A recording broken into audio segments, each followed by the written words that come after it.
All from innocence, Billy. Oh, that fall. That fall. I was collecting the ball from a nearby midden, and the torn-out centrefold of a girly magazine blew across my path. Cataclysm. That woman's got something wrong with her chest, I thought. Looking back at the wee lassie in goal and a thick woolly sweat on her wellies. Impossible they could belong to the same species.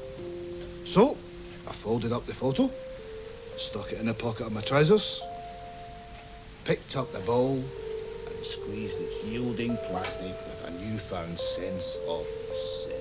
Magic. Happy faces! Last chance to eat them. Oh, I wouldn't say that exactly, Betty Hen. I mean, if we beat Holland by 3 clear goals tonight... Aye, right enough. Oh, hey, Betty, I like your new apron. Would you like it? Oh, aye. Do you recognise it? It's Glasgow's coat of arms. Ah, we know. Look, there's St Mungo. Remember him that used to be on the buses? Oh, excuse me, times must be getting very hard for Catholics. Putting saints on the buses. Oh, wait, that's a cracker, eh? I don't know where I get them from. Yeah, do you remember the wee rhyme that went with it? What was it?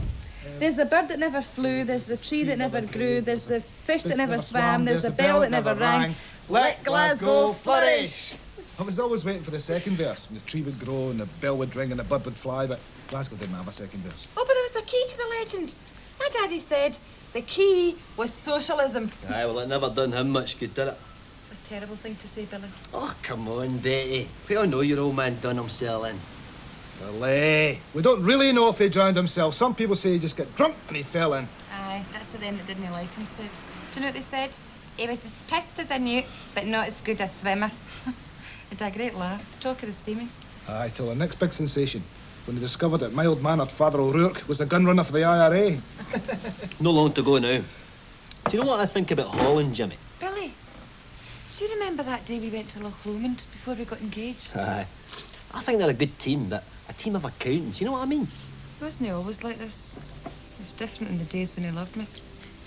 We went to Loch Lomond that day and took a rowing boat out to one of the wee islands. Went swimming. Water was cold at first, but he got used to it. And then we lay in the sun, and he kissed me and told me he loved me. Kissed the water off my neck. I kissed him too. Water tasted funny. I knew he wanted to make love to me. It was warm and nice and awful romantic. So I let him. First time. He'd wee drops of water in his hair, like teardrops, so they were. You see, when the sun shone through them, do you know what I could see? Wee rainbows. It's like when you drop a piece of orange peel into a puddle. He said he'd marry me if I got pregnant. And all the way home on the train, I was singing by yon bonny banks. I was that happy. I was his true love. Billy. Billy. Do you remember that day we went to Loch Lomond? Of course I do, darling. How could I forget it? It was a week before the Scottish Cup final.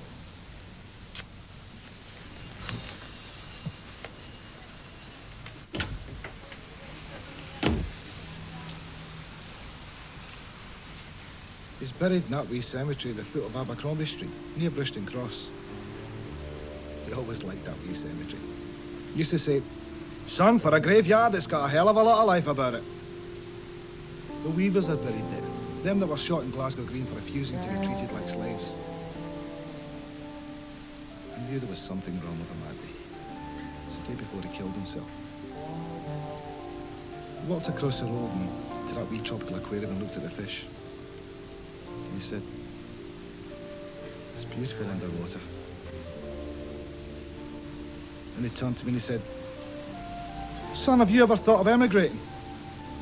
You could go and join my brother in Australia, get away from this land of baggy minis, go with us heat and light and colour." Then we walked along the Gallagate and he showed me that spot near Lizzie Allen's clothes shop, where William Morris made his great speech of socialism of the heart. Not the scientific socialism of Karl Marx, but the socialism of... "You all right, Jimmy?" Then he asked me if I still had that copy of the book he gave him for my birthday. News from Nowhere. And how I should always remember what he'd written inside it. The next day he drowned himself. You all right, Jimmy? Eldorado? Oh, the sight of the Solway Firth. Hey, Tom, hurry up. The game's about to begin. That was a cracking equaliser by Dalglish, wasn't it? Aye, well, at least it's not a humiliation, eh? Mind you, though, Billy, I reckon we're going to have our work cut out getting 3 goals in the second half. Do you know what I think? I think we've got in goal difference, like the last time. The gallant losers! Don't say that. That was terrible, that last time. I mean, the boys played that well, too. I'll never forget the crackle in Big Arthur Montfort's voice when he realised it was all over. The gallant losers! We're the only nation that takes pride in defeat. We're scared of winning because winning involves responsibility. But the gallant losers, that's safe. Jesus Christ. We think we're just the same as Iran or Peru, but we're not. We're a great nation. Correct. I mean, you only have to look at our history to see that. Look at all the things we've invented. Penicillin, television, millions of other things. But that's the irony, Billy. Scotland invented the industrial machine from which football is the escape. I mean, look at the names. Kelvin, Watt, Fleming, John Logie Baird, Adam Smith. Derek Johnson. We've always been very good with the heat, Jimmy. But do you know one thing we didn't discover, Tom? We didn't discover who we really are. We believe what the colour supplements tell us of the marauding tartan hordes. Scotland has never found its true identity. Your ass. Hang on there, Billy. I think you've got a point there, Jimmy. Do you know what we could do now, Tom? We could invent a new identity for ourselves. Just think about that.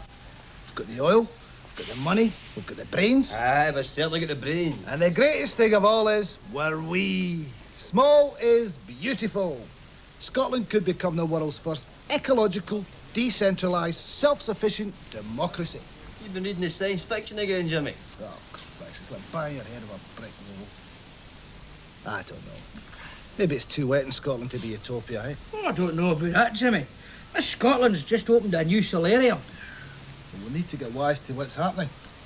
Billy, do you know the worst part of Europe to live in the event of a nuclear attack? I must say, James, it's not a question I ask myself a lot. Central Scotland. Your ass. It's true.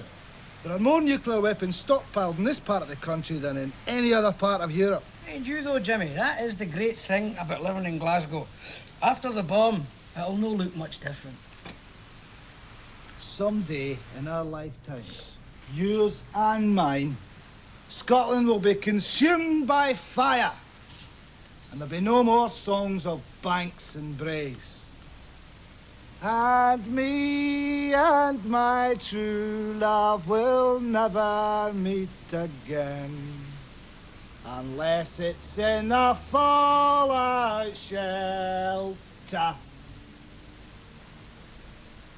Next time you read headlines about the Scots pillaging a few bits of Wembley turf, think about those hills around Loch Lomond.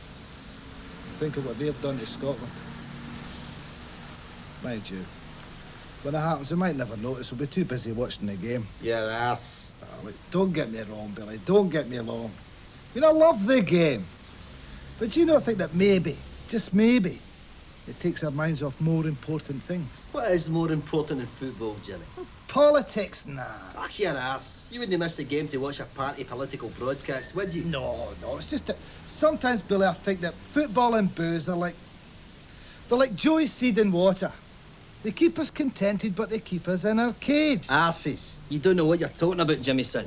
Watch this. I'll show you something. You clap your papers on this wee experiment here. There you go, Joey, son. The door's open. Piss off. Now, I must have done that to wee Joey there about, I don't know, about 1,000 times. And he's no flown away yet. I would love it if he flew out just once. Now watch this. There you go, Joey. The window's open, the door's open. Away back to Australia. See that bird? That bird hasn't been out its cage in 4 years. All its life, as a matter of fact. And I know the reason. And that is because in there, it's happy. Outside, it's dangerous. It's always dangerous outside the cage, Billy. Freedom's always dangerous. Oh no, Jimmy, son. Freedom is suicide. So don't knock the football. It's all we've got. Joey's happy in there with its millet spray and its water. Me and Tam's happy with it. The fitba and the booze. We're happy, aren't we, Tam? Aye, sure, Billy. We're happy. We're happy as Larry. You know a funny thing, Billy? What? I have never pissed in heather. Mate, I've pissed in Sylvia. And Yvonne.